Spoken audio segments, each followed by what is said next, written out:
Shovel Knight isn't for everyone, but if you are a living human being, then I would definitely 100% recommend playing it. It's tight, it's fun, it's so beautiful. But what I'd like to talk about today is its recent new content known as Plague of Shadows. More specifically how, by reversing the core gameplay of Shovel Knight, it turns the original game on its head, reconstructing a totally new yet familiar experience from the old levels and bosses of Shovel Knight, and is one of the finest expansions of any game. Also, it's free, so just basically please bow before the universe's rightful overlords. Shovel Knight never innovated because it never needed to. Its unique selling point was it as a platformer combining the best parts of old NES games tied together with new mechanics in a tighter and more streamlined fashion than anything that came before it. Plague of Shadows, however, is the complete opposite. Where Shovel turned left, Shadows veers to the right, creating an inversion of the original game to show what it couldn't show by showing what the classic NES titles it aimed to emulate didn't. But also perfectly understands its status as an update, and it fits in sublimely as an expansion and a second story to go after that of the Shovel. I won't focus on the world inversion, as that is far more simple. Playing as a villain instead of a hero naturally gives you that second dimension to the world, story, and characters, and I wouldn't have that much to say other than Baz is amazing and Plague Knight is the most adorable little 8-bit terrorist. Today I'm just going to talk about the gameplay and how, in reversing it, it breathes totally new life into the year-old experience, while remaining totally consistent to the first game and provides a better update than anyone could have hoped for, which reinforces Shovel Knight's proud position as the greatest 2D platforming title ever made.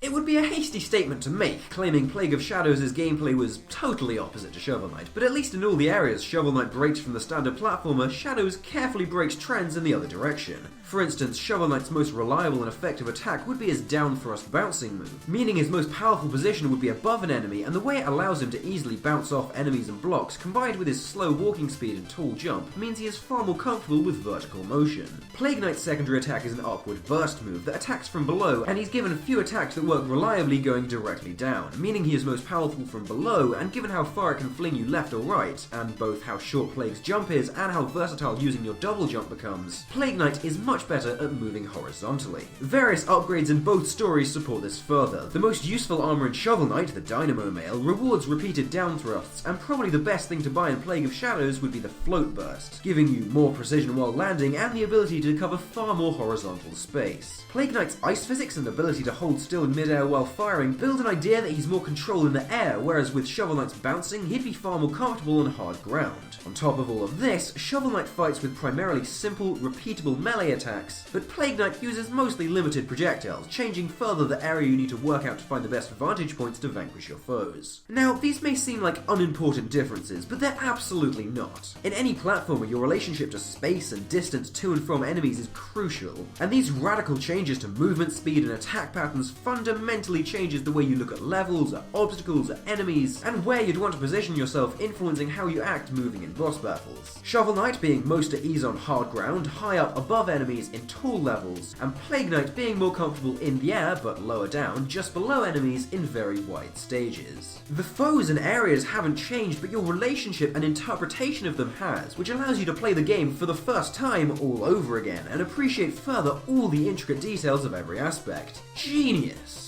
And if that's not enough, all the sub-weapons that were in Shovel Knight mostly NES references are totally original, and how magic naturally replenishes over time gives you more opportunity to try out fresh tactics with your shiny new arsenal. Shovel Knight was a very typical game, but Plague Knight's unique playstyle makes it anything but. In bucking the conventions of playing as Shovel Knight, it's bucked the conventions of most platformers. Just think of how many games you need to jump on to kill enemies, to craft something of a totally authentic experience, which fits and works with the Shovel Knight formula due to exactly how opposite to Shovel Knight's gameplay Plague of Shadows is.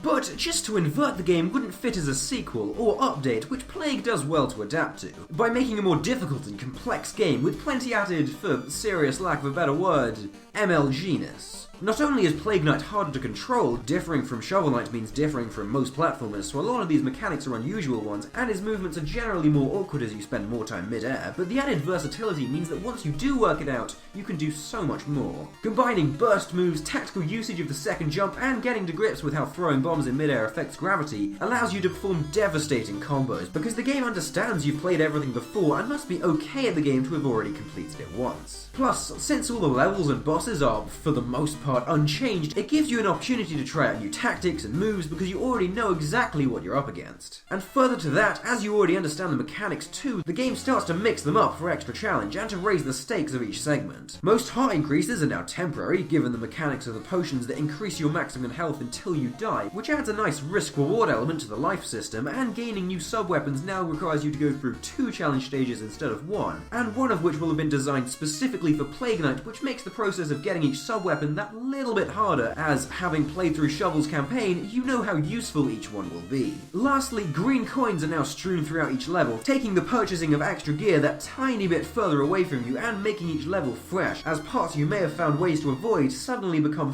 forcibly familiar. In a lot of creative ways, Plague of Shadows makes it clear that this is the more refined and professional alternative to the main story, fully accepting its place as an add-on mode. It's still very different from the main story, but as everyone playing it will have had to have finished Shovel Knight first, Yacht Club Games can adapt to this knowledge by catering to a more experienced type of player regarding their attitudes to new things, each level and boss fight, and the amount of risk they'd be willing to take with each one.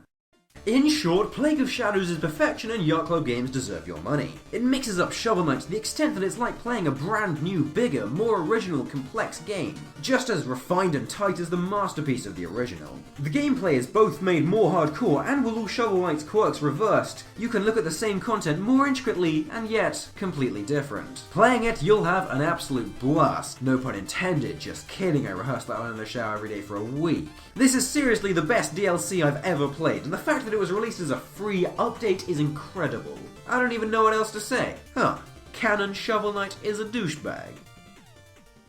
Thanks for watching this video, that was very dank of you. Follow me on Twitter and watch more videos and I'll be a happy person. Like, just one retweet, come on, it won't hurt, I swear, just give this to me, don't make me beg for just one goddamn retweet. If you agree/disagree with what I've been saying, I'd be happy to answer any of your questions and discuss this further in the comments. Thank you for watching, and don't forget to remember to consider to subscribe.